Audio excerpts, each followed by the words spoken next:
আগে যেমন ছিল আমাদের এই প্রধান শিক্ষক আসার পর থেকে অনেক কিছু চেঞ্জ হয়েছে এই স্কুলের, মানে স্কুলের শিক্ষার ব্যবস্থা, মানে যত কিছু আছে সবকিছু সুন্দরভাবে স্যার পরিচালনা করে আমাদের প্রধান শিক্ষক। এবং আমার দেখা মতে আমার জীবনের শ্রেষ্ঠ টিচার আমার প্রধান শিক্ষক। আমি তরুণকান্তি মজুমদার, প্রধান শিক্ষক বাজনীয় পঞ্চপল্লী বঙ্কবীর উচ্চ বিদ্যালয়, গোপালগঞ্জ। 2014 সাল থেকে বাজনীয় পঞ্চপল্লী বঙ্কবীর উচ্চ বিদ্যালয়ে প্রধান শিক্ষক হিসেবে কর্মরত আছি। আমি যখন এসেছিলাম সে 14 সালে, উত্তর দিকে আপনি দেখবেন একটা মাত্র ভবন ছিল, যার 3টা কক্ষ ছিল। সেই 3টা কক্ষকে 6টি ভাগ করে শ্রেণী কার্যক্রম চালানো হতো, অফিস চালানো হতো, এবং একটা টিন শেড ঘর ছিল যেটা গত ঝড়ে ভেঙে গিয়েছে। এবং মাঠে সারা বছরই পানি জমা থাকতো, মাঠ ব্যবহার করা যেত না। আমাদের অনেক কষ্টেই ঘরে ঢুকতে হতো এবং বাচ্চারা খেলাধুলার কোনো সুযোগ পেত না। সেই অবস্থা এখানে আমি আসার পরে চেষ্টা করেছি সার্বিক উন্নয়নের জন্য। এই উন্নয়ন করার জন্য আমাদের মাননীয় এমপি মহোদয় সহ এলাকার গণ্যমান্য ব্যক্তিবর্গ এবং যখন যে ম্যানেজিং কমিটি থেকেছে সবাই আমাকে সহযোগিতা করেছে। তাদের হাত ধরে আমি যেটা করতে পেরেছি, প্রথমত এই স্কুলে একটা শেখ রাসেল কম্পিউটার ল্যাব এখানে প্রতিষ্ঠিত হয়েছে, যেটা আরও অনেক আগে থেকে বাচ্চারা অনেক আনন্দ করে কম্পিউটার শিখে। তারপরে আর যা করা গেছে সেটা হচ্ছে এই মাঠে প্রচুর নিচে ছিল বালি ভরাট করা হয়েছে। এমপি মহোদয়ের ডিওলিটারের মাধ্যমে এই 3 তলা হয়েছে এবং এই ভবনে যা কিছু করা হয়েছে, যেমন প্রত্যেকটা ফ্লোর আমরা গ্রিল যাতে বাচ্চারা পড়ে না যায় 2টা ফ্লোর গেট লাগিয়েছি। তারপরে এখানে দেখা যাচ্ছে যে সিসিটিভি ছিল না, আমি 16টা সিসিটিভি লাগিয়ে নজরে রাখছি বিদ্যালয়টার আশেপাশে সহ চারিদিকে। আমাদের প্রতিদিন যে অ্যাসেম্বলি হয় তার জন্য আমরা নিজস্ব মাইক সেট কিনে নিয়েছি। আমরা সেই মাইক সেট ছাড়া ছোটো বক্স কিনে নিয়েছি এবং বিদ্যালয়ের দক্ষিণ দিকে আপনি দেখবেন আমরা নিজস্ব অর্থায়নে প্রাচীর দেওয়ার কাজ শুরু করেছি, কিন্তু স্টপ আছে এখন অর্থ অভাবে। আমরা ডিজিটাল সাইনবোর্ড লাগিয়েছি যাতে করে স্কুলটাকে সহজে নির্গম করা যায়, দেখা যায় দূর থেকে। পাঠদানের উপযোগী শ্রেণীকক্ষ, মাল্টিমিডিয়া ক্লাস, প্রজেক্টর এগুলো আমরা নিজেরা কিনেছি এবং সরকারও দিয়েছে আমাকে।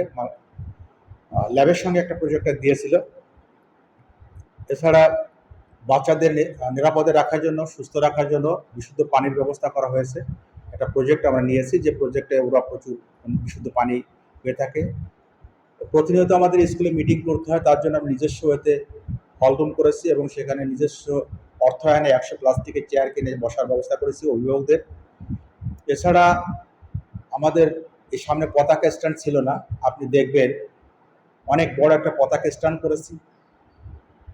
আমাদের নিজেদের এ পর্যন্ত যে একটা শহীদ মিনার ছিল, পরবর্তী জানা গেল একটা প্রাইমারি স্কুলের জায়গায় আমরা নিজেদের অর্থায়নে একটা শহীদ মিনার করেছি। বিদ্যালয়ের চারিদিকে কাঁটাতার দিয়ে বেড়া দিয়েছি যাতে করে আমাদের এখানে সহজে কেউ ঢুকতে না পারে। এছাড়া আমাদের এখানে যেটা ছিল না, একটা সম্মাননা বোর্ড ছিল না। আমি এসে 5টি সম্মাননা বোর্ড, অর্থাৎ একটা প্রধান শিক্ষকদের, সভাপতিদের, ডোনারদের, শিক্ষকদের সহ 5টি সম্মাননা বোর্ড তৈরি করেছে এবং আপনি দেখতে পাচ্ছেন তুলনামূলকভাবে মানসম্মত সম্মাননা বোর্ড। আমি অবকাঠামোগত এগুলো করতে পেরেছি। তাছাড়া আমাদের এই নিরাপত্তার জন্য সার্চ লাইট লাগিয়েছি স্কুলে, রাতে সার্চ লাইট জ্বালানো থাকে, পরিষ্কার দেখা যায়, যাতে করে আমাদের এখানে কোনো নিরাপত্তার ঘাটতি না হয়।